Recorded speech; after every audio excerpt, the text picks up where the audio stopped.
Does this sound familiar to you? You start the year off in your business or your career and you're super focused. You know exactly what you want to accomplish. Your team's fired up. But then a month or so in, you start to feel like everything's completely scattered. You and your team feel overwhelmed. Progress is slow. And all that momentum that you started the year with is just vanished. It's gone. Well, in this episode, I'm going to open up your eyes to what's really happening and how to avoid this all too common trap. So let's dive in. Welcome to Success Sundays with Harrison. I'm your host, Harrison Wilder. I'm a corporate strategist and entrepreneur with an executive MBA from the George Washington University. I've managed 2 multi-million-dollar companies, and I advise top-level executives from a variety of industries. In this show, you'll find practical insights that will help you succeed as a leader in today's business environment. If you're serious about developing your skills as an executive, this is the place for you. Enjoy today's episode. Hi, I'm Harrison Wilder, and welcome to Success Sundays with Harrison. Today I'm talking about focus, because the absolute most expensive thing that can happen to your business is to get distracted. Now I can hear your thoughts like, what do you mean, Harrison? I can think of a lot of expensive things that can happen to my business, or mistakes maybe I've already made or that I could make. But I'm here to tell you that nothing is costing you more right now than a lack of focus. And I know this because I see businesses all the time that are it feels like they're inside of Groundhog Day, right? They're just repeating the same numbers, the same revenue, the same results over and over, year after year. And they're trying all these things to break through the ceiling. And they determined that nothing that they're trying is working. But I'm here to suggest to you that actually all the things that you're trying are quite likely hurting you. And I saw this early on in one of the coaching programs that I started. In this coaching program, we had a group of entrepreneurs with us, and I was training them on new techniques and systems. So every month we'd scour the internet and find out the latest thing that people were doing, and then we'd present these ideas inside the coaching program. And so our clients or our students they run off and they try this the first month, and then the next month they try this, and we thought we were really helping them by providing all of this great value, all of these great ideas, this great content. But what we started seeing is that they were really slow to get results, and that they were starting to feel overwhelmed. Month after month, they're still trying to implement the last thing that we taught them, and now we're sharing with them something new. And so early on in our coaching business, we started to see that, wow, that's actually not very effective. And as we started centering in on just one system, right, one plan, one play to run, that's when we started seeing our clients getting so much more results. They were focused, they were leveraged, and we started seeing them having fantastic results so much quicker. So what's the point? Well, somebody said that we should keep the main thing, which means that we've got to really have a clear sense of the end that we're pushing for in our business. What is it that we're trying to do? Where is it we're trying to go? And what does success look like for you? I often talk about this from the perspective of the department leader or the owner or the manager or whatever your position is. What is a win for you? What is it that you're trying to accomplish this year? What is it you're trying to accomplish 5 years from now? And what does that really look like? Because in the end, it's got to be your end game that you're moving towards. And you want to develop a system and a strategy and run that play that can get you to where you are going. Stephen Covey puts it like this. He tells a story of a group of people who are in the middle of the forest, right? And they're trying to move forward through the forest and get out of the forest, get to their destination. And so they start pulling out machetes. Everybody's working hard, and they got axes, and they're cutting down trees, and they're making a pathway through the forest. Well, one day somebody decided to go climb a tree and kind of see if they were making progress towards their destination. And they climb up on top of the tree, they look out over the horizon, and they see that, wow, oh my gosh, we've been actually moving in the wrong direction. we've not been moving towards the goal at all. So all of this effort that we've been expending, all this work that we've been doing has been for nothing. In fact, it's actually been moving us further away from our destination. Stephen Covey uses that illustration to talk about the importance of beginning with the end in mind. Like we got to ascend to the higher places, ascend up those trees, look out over the horizon and get a sense of where we're trying to go before we start doing all of the work. If you're going to be successful in business, if you're going to be successful as a leader of a team, you've got to have a clear sense of where it is that you're trying to go. And then you need to choose a strategy that is based on your end game. But here's the key, is sticking to that play and just running that play. Because as a business leader, you have to understand that there are forces that are at work every single day to keep you distracted. Right? They're trying to, it's like, I don't know why this is like the strategy of the enemy. Some resistance is out there that is trying to keep you from moving forward. And the tool that he's using is distraction. So I'm going to highlight 7 common distractions that I see every day among different business leaders. And the first one is this, is comparison. Comparison is a huge distraction for business leaders. And I see one of the places I've seen this happen a lot, I saw it with a couple of friends of mine that went to law school, just to illustrate kind of the idea of how like comparison can be a distraction. They went into law school fully intent on, maybe had like a nonprofit ambition that they wanted to do, or they had a clear reason why they started law school, a skill that they wanted to add, something they wanted to do to be able to contribute to the dream that they had for their life, to the path that they were moving forward towards. But law school, and especially some law schools, once you get inside of that environment, everybody around you, what they're actually trying to do is land a high-paying job inside of a large law firm. And so it's really easy as a law school student when you get inside of that environment to kind of like look around you and now you're a couple years into it and your goal has become to get a high-paying job at a corporate law firm, even if that had nothing to do with the vision that you actually started law school for in the beginning. And I saw this happen with a couple students. I'm like, wow, that comparison trap is real. Like we started looking to people around us and whatever it is that they're shooting for and whatever it is that they're kind of measuring their value and self-worth with, that's what we end up adapting as our own goals. And so that's how it works in law school. But this is how it works in business. A lot of times you get inside of business communities and everybody's, talking about their revenue goals, right? Or everybody's talking about how much revenue they're bringing. Like, oh, I became $1 million company, or I became a $10 million company, or I became a $100 million company, right? And so we started looking at that. And so by comparison, we automatically start to feel like as business owners, like, oh yeah, I'm going to increase my revenue, right? I'm going to compete with these guys. I'm going to have better revenue than this guy. And, and you start to like let your self-worth and things be determined by how much revenue you're bringing into your company. Well, revenue was a terrible measure of the success of a company. I mean, all by itself, because just because you have revenue doesn't mean you have any profit. And just because you have revenue doesn't mean that you're moving towards your lifestyle goals for yourself or for your family. So you have to kind of keep coming back to like, why did I get into this thing in the first place? What am I trying to do through this business? What type of lifestyle am I trying to produce? What type of family am I supposed to, am I trying to produce? What type of impact am I trying to produce? But the revenue comparison trap will get you distracted from all that. And all of a sudden you'll start chasing your revenue goal and realize that it's not even moving you in the direction that you wanted to go in.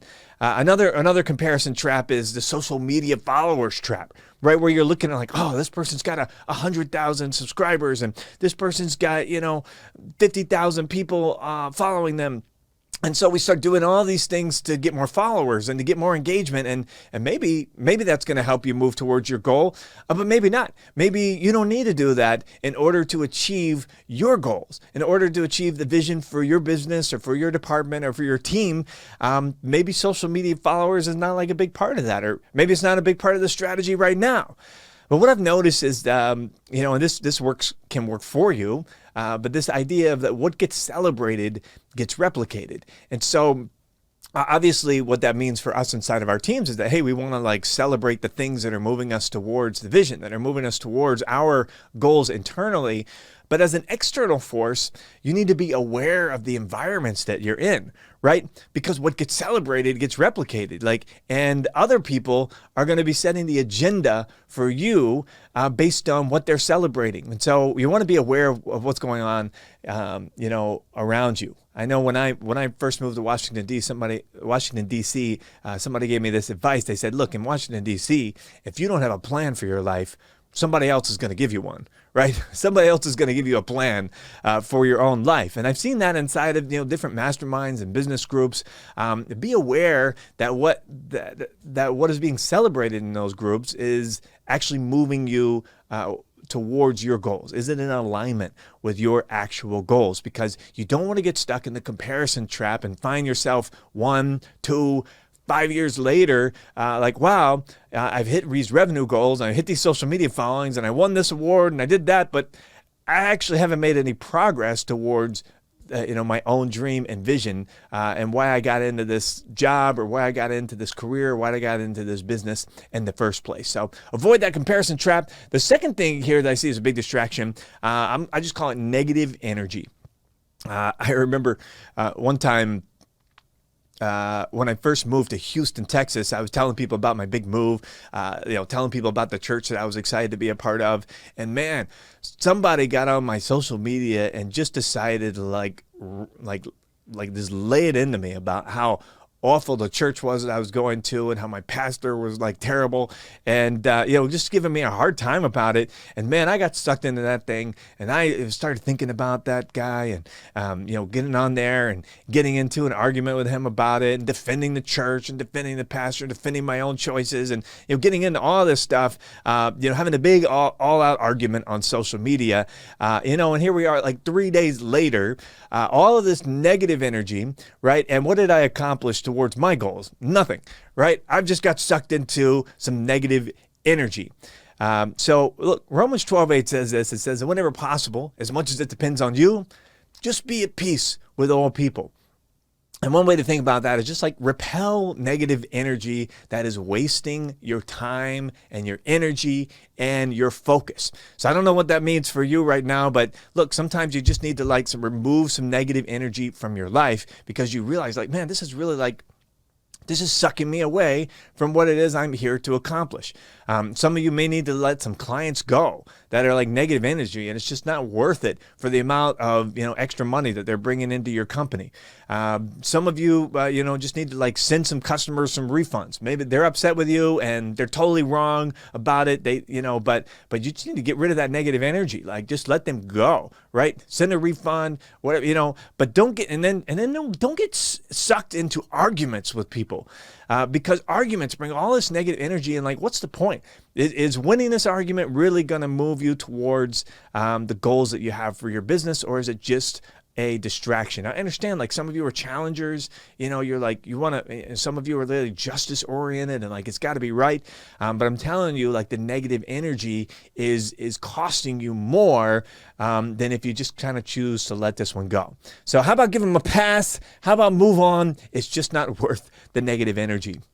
Well, here's a third distraction that I see, and this is something that I see a lot with some of our clients occasionally, and especially people who are just starting out, worrying about problems that you don't have yet. Right now, I'm not saying that you might not eventually have these problems in your business, but worrying about problems that you don't have yet. And some of you are very futuristic. You're able to see forward in the company, and you know what's coming. And you're like, man, if I do this, then I'm going to create this problem. Well, look. If you have that kind of focus where you're always worried about problems that you don't have yet and what's coming down the line, that's going to be paralyzing for your business. What you want to do is kind of focus in on where your business is right now. What are your goals right now? What is your, where you are? And look, you're going to be able to come up with the solutions for problems that you're going to have in the future. And you're going to research programs to help you with that and develop resources. But if you're always analyzing the future and worried about problems that you don't have yet, you're going to find that to be very paralyzing for where you are right now. And it's going to keep you, you're going to be trying to solve problems that you don't have yet. right? If you haven't made your first few sales in your business, you're an entrepreneur and you're stepping out and you haven't made your first few sales, well, you don't need to be worried about how to scale your business just yet, right? You don't need to be worried about how are you going to deliver for hundreds of people if you haven't even made a sale to 2 people, right? So how about we focus on getting the sale for the 2 people first, and then we can start thinking about how to scale the company forward. So, don't get distracted. Don't be researching and all these things about problems that you don't have yet. All right. Now, how about this one? The next one, we just talked about worrying about problems that you don't have yet. Well, how about worrying about problems that you don't have and probably never will have, right? I call this like, news media, right? How about the news media focus? Like looking at like all the problems going on in the world, all the problems going on in other people's lives, and and the crisis situations going on in the world, and just letting that consume all of your time, energy, and focus, right? We don't need to do that because look, that stuff is paralyzing. And I know, I get it. I think that social media somewhat is designed to keep us in this state of crisis mode, to keep us like focused on all these things that we actually don't even have any control over, right? There's like a little bit that you can do.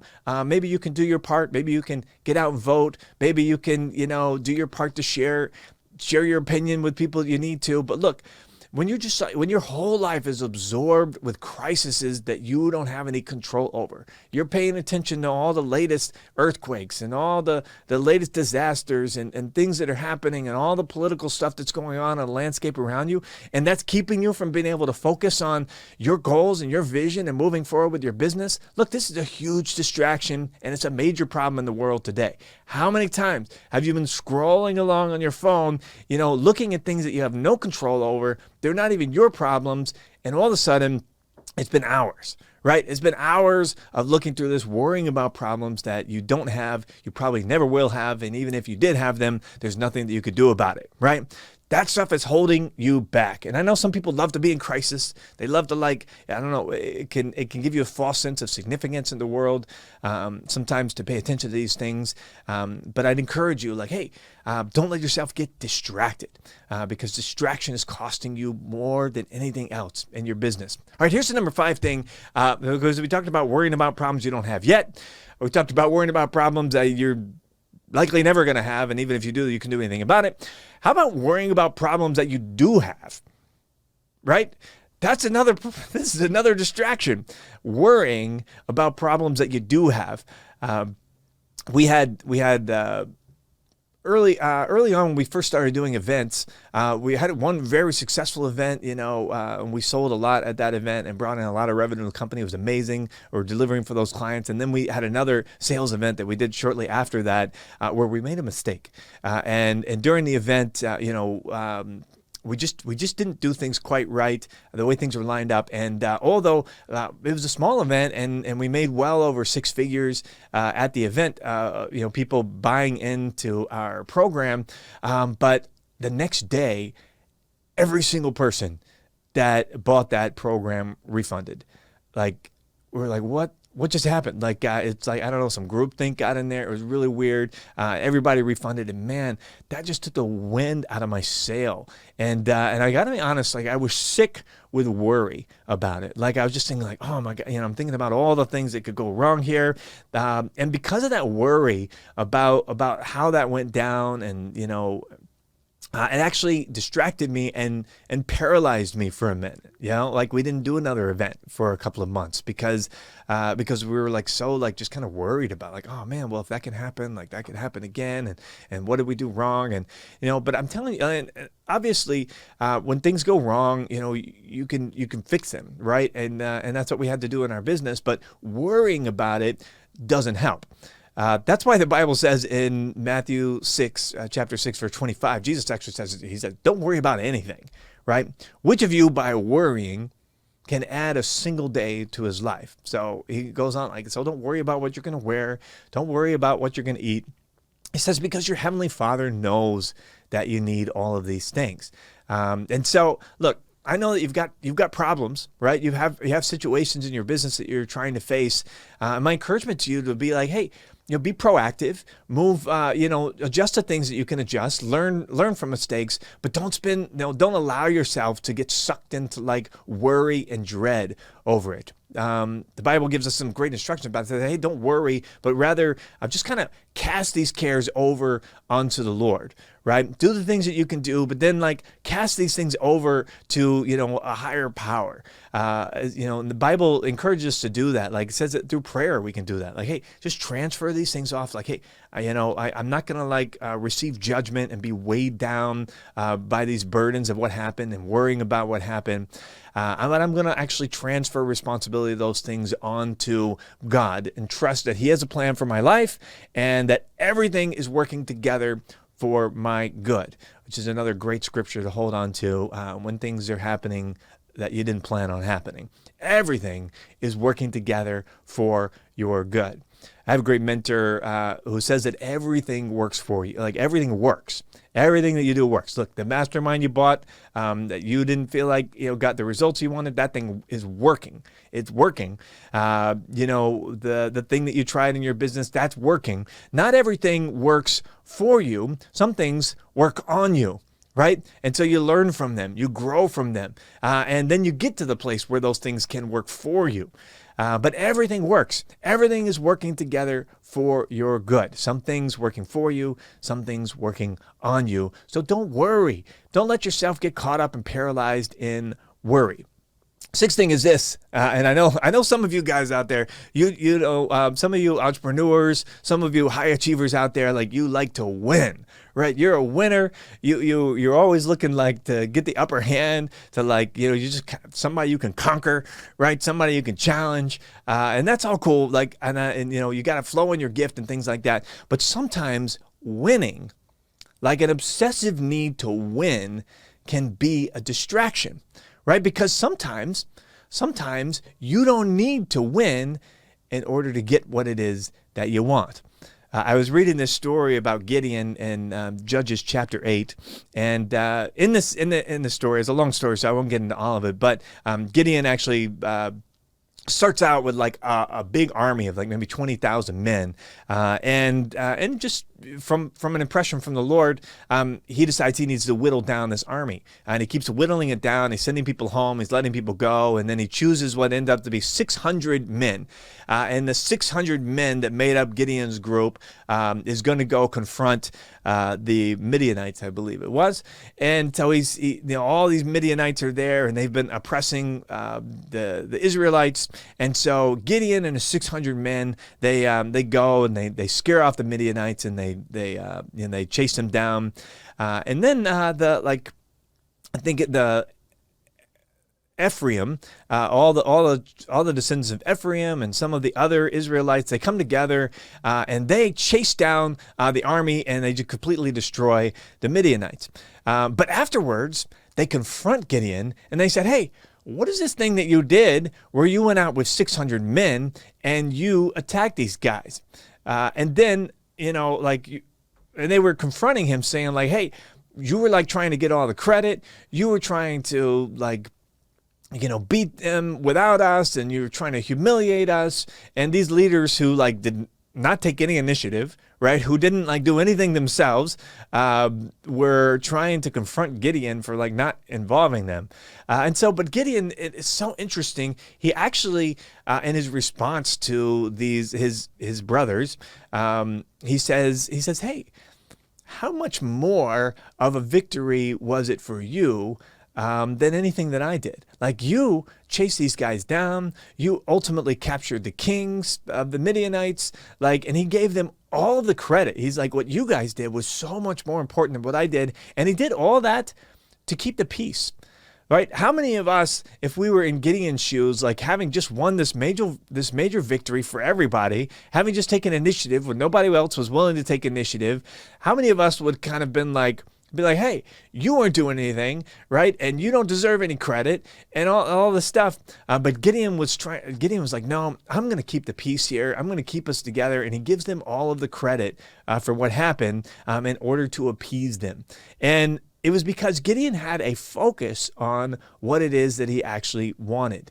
Gideon could see that by keeping the peace, there was going to be peace, right? And that he was going to get what he wanted, which was a peaceful existence for his family and for all the Israelites at that time.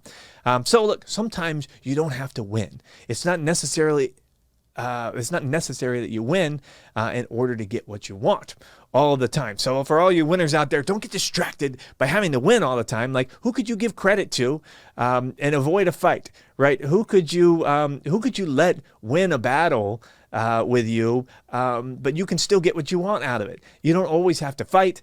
Sometimes you can get what you want without having to win. The last distraction is this, number 7. I'm calling it paralyzing perfectionism. Paralyzing perfectionism. And for those of you out there who wrestle with perfectionism, you understand this, is that like one of the biggest distractions from moving forward with your dreams is the need to always have everything be perfect. Right? And I think we've all known, if you're not like this yourself, we've all known leaders, we've all known people that have required perfectionism from themselves and from their teams at the expense of the vision, at the expense of actually moving forward with their goals, right? I used to have a manager that just loved to like look over everything and every detail, and man, he loved to humiliate the team by finding things that they did wrong, right? And he put the brakes on everything until he had the opportunity to comb through it and make sure that everything was just perfect. I mean, everything, from like the smallest details to the largest things, everything had to be perfect. And he prided himself on like being able to find the things that were wrong with everything that was going on. Well, look, that's not only a problem for you if you're operating in perfectionism, but this is a problem for your team. It's paralyzing for you and it's paralyzing for your team, because now they feel like they can't do anything without it having to be perfect, which is unachievable.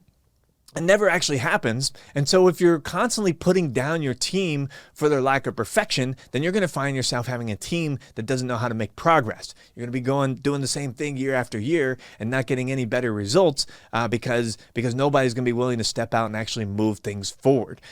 So I want to encourage you, like, don't get caught up in perfectionism. Even I was launching this podcast here a couple of weeks ago, and one of the team members, I think there was like a spelling mistake on one of the intro, and I almost didn't even bring it up at all because I don't want to pause here, right? I don't want this to take 3 weeks because everybody gets scared about it having to be perfect, right? It's more important many times that you get it done than that you get it done perfectly, right? Done is better than perfect many, many times in business, and paralyzing perfectionism is a distraction, right? And it's a lot of times I think it's more about actually you're concerned about how you're being perceived by other people, right? Be like, oh, if somebody sees that spelling mistake, or if somebody sees that this is not done perfectly, or that they're going to be judging you. So you're so concerned about what other people are going to think that you actually don't move forward in your business at the rate that you could be and at the pace that you could be moving forward. So don't get stuck in paralyzing perfectionism, but rather move forward, right? Take the steps forward. Don't get caught up in that distraction. The solution to all of this, by the way, the solution for not getting distracted, the solution for staying focused and moving forward is kind of two-part. One is you got to have that clear vision, right? You got to know what it is that you're trying to do to move your business forward, to move your team forward. You got to know where you're going, whether it's a 1-year vision or a 5-year vision. It needs to be really clear to you and your team what it is that you're trying to accomplish. But then not only that, like, you've got to keep that kind of close to you and keep it in front of you so that you can weigh the opportunities that are presented to you against that vision, right? It's what we call opportunity cost, right? We got to understand, like, okay, so if I pursue this idea, how is this going to move me towards a vision, and what am I going to have to like not do in order to pursue that? As a leader, you've got to start to discipline your mind to start thinking about opportunity cost. What is it that we're going to have to like stop focusing on in order to focus on this, and which one is going to move us quicker towards that vision. So on every episode, we love to have the success challenge of the week, something very practical that you can do to move forward based on what you've heard today. So if you haven't already, this is the success challenge for this week. Get really clear on your end game, right? What does a successful end result look like for you and your business for next year, for the next 5 years? But then don't stop there. Put that vision somewhere close to you on your desk or on your phone, right? And this doesn't have to take very long, like just a few minutes to articulate that vision, and then put it somewhere close to you so that anytime that an opportunity to do something comes your way, you can ask yourself, okay, is this going to move me toward my goal? And what is the opportunity cost of spending my time and energy this way? If you do that, you'll be able to keep yourself from these traps and getting distracted, which can be hugely costly to your business. But listen, if you have any questions for me that I might be able to help you with on a future episode, just post them down in the comments. We'd love to hear from you, and we want to create content that's super helpful for you. So put them in the comments, and my team will tee up those ideas for future episodes. And until then, have a great week, and we'll see you in the next episode. Well, I hope you enjoyed today's episode. You know, great businesses and great leaders are built using effective communication. For more, go to speakingschool.com, grab my Elite Business Success Toolkit for free just for trying out our Speaking School membership. That's speakingschool.com. See you next time.